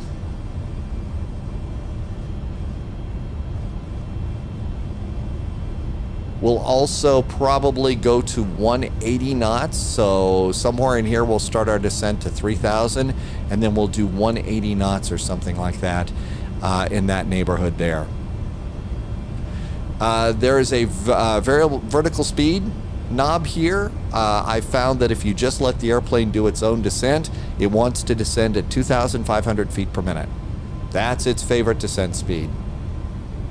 Okay, seriously disappointed here. I mean, look at all of this. I mean, here we all are. We're coming on in. I mean, there was rain. We're just not seeing it. I've got current weather on active sky. Look at that. There's sun showing there. Oh, well. We'll leave the weather radar on for a few more seconds here. Okay, let's go ahead and do that. Descend and maintain 3,000. 5, 4, 3. And hit this button. As we look and see, the airplane's going to start the descent. And then I'll just move this button and make it about 1,200 feet per minute. We don't need to go down at warp factor 10. Our speed's good. And there's Udian, or whatever that is. Now we're turning to Matty C. Passing 5,000 feet, so this is looking good. Actually, we're going to be down just fine. Let's go ahead and reduce this rate of descent here. The slower the rate of descent, the more control I'm going to have of reducing my speed when it's time for me to want to reduce my speed. So that looks good. Now, this is going to be one of those vectors kinds of things. So once we get ourselves all established on our heading direct to Matty C there,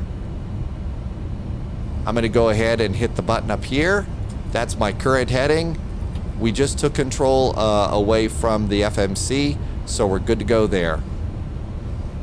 And how's this looking? This is looking pretty good, going to 3,000. 3,000 was at Arky. We are... There's the airport there. We're about 10 miles out. This was 12. So Arky's... Let's wait till we get a little bit beyond Matty C and then we'll start on in. Now it'd be a great opportunity to put our speed down to 180. Seems to be the magic speed coming into a lot of airports. Landing gear. Perfect time for gear because our next flap setting is flaps 15. And if your gear isn't down when you're at flaps 15, the airplane yells at you. And the goal is to have an airplane that doesn't yell at you. And you can see our gears going down. We've got 4 green on this one. Flaps 35. Flaps are 35. We're 35 knots. There we go there. I've got glide slope, I've got localizer. So there goes glide slope. Let's get a little bit below the line, and that's good. How about 090 degrees? So dial this over. You can just hold it for a nice easy number. 6, 7, 8, 9. Execute it. Now it'll do the turn.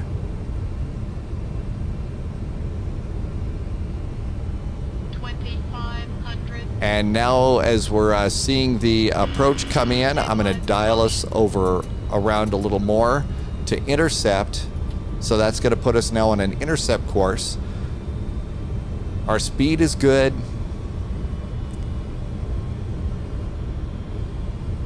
As we get a little bit closer to this, one of the things that I like to do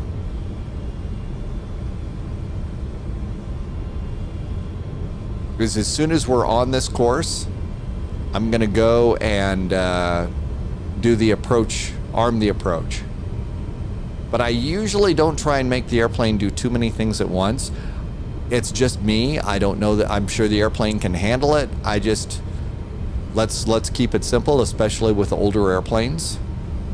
Not expect them to behave like new airplanes. Okay, there we are. There's our heading to intercept. We're going to go here and hit the approach land button. And we look up here in the primary flight display, it says localizer is now armed. So we're good to go there. Now we'll just wait for it to make that turn. Before landing, I already ran through the checks. Auto brakes, speed brakes, ILS frequency and course is set, flaps are out. Flight control and speed and approach land are good. Next checklist will be the landing checklist. Landing checklist is down here. Its gear is down, 4 green. Auto brakes are set, spoilers are armed, flaps are out. EAD, again, that is engine and alert display. I guess that maybe that's this. That's the engine and alert display. I know, I should read the manual. If you're like me and on a flight of more than 10 minutes, you sometimes shift around in your chair. If you've got a game chair and stuff, now's a good time to make sure that you're seated where you're supposed to. Make sure that your chair is locked so you don't lean back too much, especially if you've got rudder pedals. And gently put your feet on your rudder pedals now, or get ready to put your feet on the rudder pedals. We are now snagging the localizer. So there's the localizer. At this point, I'm going to go and I'm going to reorient my heading and the flight control unit up here to the runway heading in case we're going to do a missed approach. It's already set. If I had to do a missed approach and it wasn't ready, it wasn't ready for us, that would be a problem. So there we go. And all this looks good. We're snagging localizer. Glide slope is coming down. I do suggest verifying those things happen. You know, make sure that it does actually start, you know, continue your descent. Sometimes it doesn't. My suspicion is it doesn't do that because I did something wrong. Looking through the haze and the mist, we've got 3 runways ahead of us. So we've already done the landing checklist. Speed again, I'm going to re-verify. VAP is 158. The big number is 160. So I'm going to make it 160 for landing. We could also go over here and do increase the map range a little bit. I think the stars mean that this is these stars down here. You're not going to see TCAS within those stars, perhaps. I'm not sure. Okay, and get ready for landing. So hand on the stick, hands over here on your throttles, or ready to go with your throttles. I'll at least make sure that I can go and put my hand over there if I'm resting my arm on the armrest. So I'm all ready to go. And at this point, tower's probably clearing us to land. And usually what I will do at this point is I will also, and at this point, and if I'm really pretty much convinced we're going to land, I'm going to get this chart up here, and I might actually activate the little pointer so that it follows me on the ground.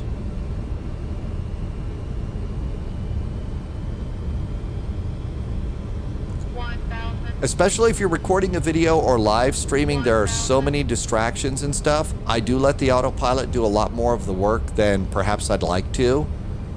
But, you know, I'm taking the autopilot off earlier and earlier in the descent. And now it's probably good. Autopilot 500. Terrain. Terrain. We're a little bit off. Autopilot. You have to hit the autopilot button twice.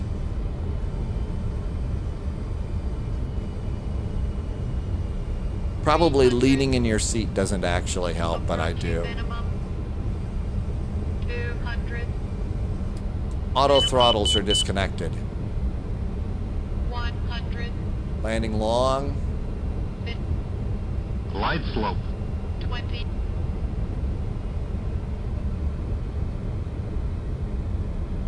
10. Reverser button. Reversers are gold. Reversers are green. Just hold the button down. Reversers are doing their thing.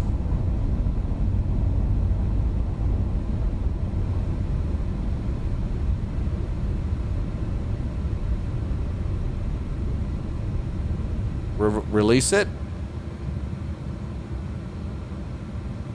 Well, we certainly landed long on that, didn't we?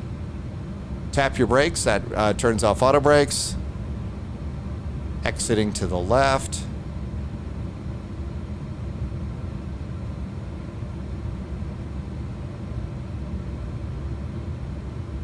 There's taxiway echo.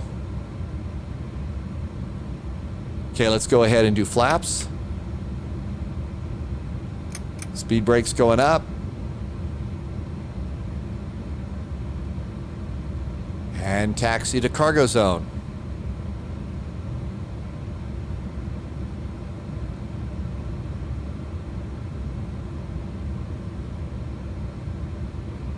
Okay, airplane's relatively cleaned up. Get ourselves set up here, and then we can do the last few things. All right, we're heading towards the cargo zone. This is our runway, our taxiway. So we can go down here, make sure speed brakes are down. Flaps are up. We'll disarm. Let's also disarm the auto brakes. We should also have turned off the runway lights, the takeoff lights, the landing lights, and also the high intensities, the strobes. Let's also hit the APU power button now. Concentrate on the taxi. We are looking for Yankee 4 is FedEx land. There's the famous Dulles terminal. This is a really nice new scenery, by the way. I don't think it was that expensive either. I do have one caution up there. CG disagree, I believe is what that's telling me. So the center of gravity, there's a disagreement on center of gravity. I'm going to go ahead and cancel that. I don't need an amber light in front of me. Reminding me that the weather is on. Turn off the weather radar. We don't want to cook people on the ground. Weather radar. And we could also hit this little button too. Don't want to cook people on the ground. Apparently weather radar has this radiation thing or something like that. APU should be coming up nicely. And as usual, we're starting to pick up speed. So 26 is our taxi speed. You want to have about 10 knots. And there is Yankee 4.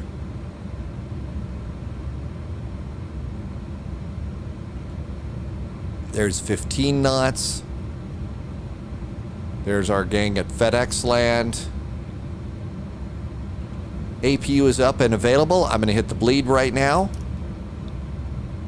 I'm going to also go ahead and come down here, and I've seen we're going to turn off engine number 2.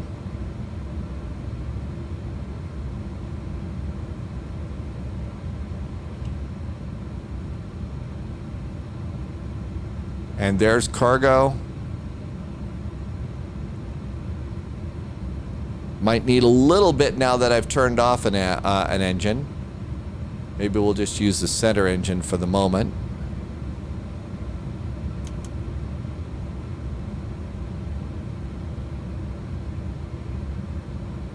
Maybe I shouldn't have turned that engine off about now. Oh, let's see. I think I have my engine anti-ice on. Probably don't need that going. Definitely needing a little of that center engine to keep this thing going here. Let's go ahead and we'll grab that little cargo right in front of us. All in all, the latest improvements, I think, from Rotate, I think are really good. I've been really happy with the improvements. This airplane has been so much fun. There is a lot left to learn. I'm sure the developers are still doing a few things with the airplane, but it keeps getting better and better, I feel, and I'm really enjoying learning it. So I hope you're enjoying it too. Again, the next thing that I always like to suggest is at this point in time, you really ought to go and do a flight on a route that you're familiar with. If you don't have guidance going in, a great way to know where your airplane is look off to the side. That's why I have a little 90-degree view, quick view, so that I can look off to the side. Let's do parking brakes. Parking brakes are good. We'll come down here. Engine number 1, engine number 2. We'll look down here and we'll do stop squawking mode Charlie. We'll turn off the taxi light. We'll also turn off the beacon. Disarm the doors. The seatbelt sign goes off. And the ground crew is already coming up with a power cart. And in fact, they've just plugged in our power cart. That was me hitting one of my buttons on the power cart. So we could come over here, look over here, and the captain decides to open up the door. And there is our stairway. And we could walk outside here. And let's go over here and walk outside the airplane. And there's our nice airplane. And by now, the cargo door is open and they're opening up the cargo. And look at that. Well, there is a little bit of light rain here, but you know, I guess it wasn't intense enough for us to be able to see,